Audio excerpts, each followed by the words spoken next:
صلاواتدان لە دیاری پێغەمبەر عەلەیهی سەڵات وەسەلام گەلێک سوودی هەیە لەوانە سەڵاواتی خوایە خوای گەورەی میهرەبانە فەرمێ هەر موسڵمانێک صلوات و درود بنێرێ بۆ پێغەمبەر صلی الله عليه وسلم إلا صليت عليه أنا وملائكتي إلا من صلوات بو أوانيرم درود بو أوانيرم ما دام أبو بيغمرين أردو وهمو ملائكة كانش داواي درود والرز وقوري بو أو إنسان أكن بو أو إنسان چی كردوا داواي الرز وقوري بو بيغمر كردوا صلى الله عليه وعلى آله وسلم خواهي قولي مهربان برسول الله فرمي من صلى عليك صليت عليه ومن سلم عليك سلمت عليه أوي الصلوات ودرود بو تو بنيري منيش بو دنيرم صلوات ودرود يخوم أوي السلام بو تو بنيري منيش سلامي خومي بو نيرم وجبريل يجهاو جالك ترهر ما قصيدو بارك الله فرمي منيش جبريليش أو كسي صلوات بو تو بنيري من صلواتي بو نيرم سلام بو بنيري منيش سلامي بو نيرم وملائكة كان يشتكر إمام السخاوي فرمي مطلوب الأولين والآخرين وغايتهم صلاة الله واحدة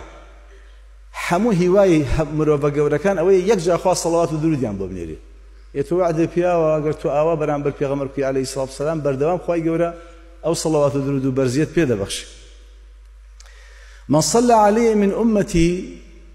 صلاة مخلصا من قلبه هركسي لأمتكم صلواتكم بو بنيري دل الصوزانة لبرخوا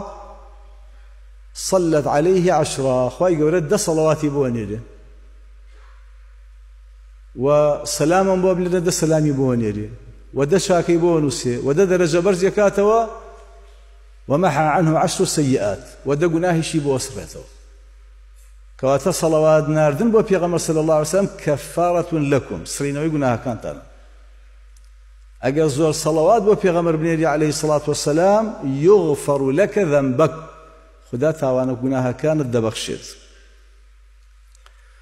لروايتك هاتوا الله هندك ضعيفة فرمي الزكاة لكم باكروي دلو درون تانا الصلوات ودرود بو من ناردن صحابي قلت يا بيغمري خويا سوازم لدعاء هنا وبوخم هم دعاء كان بوتوا كم صلوات بو نيرن فرمي تكفى همك ما دام ويا حشي مشكلة وقرفته هي إن شاء الله شهر سلبي هاتشي تششو آوات هاتشي آوات هدية دي هاتشي تششو ثلاثة يكفيك الله ما أهمك من أمور دنياك وآخرتك ويقول همو خمنا راحت يكان الدنيا وقيامة بو شهر سلك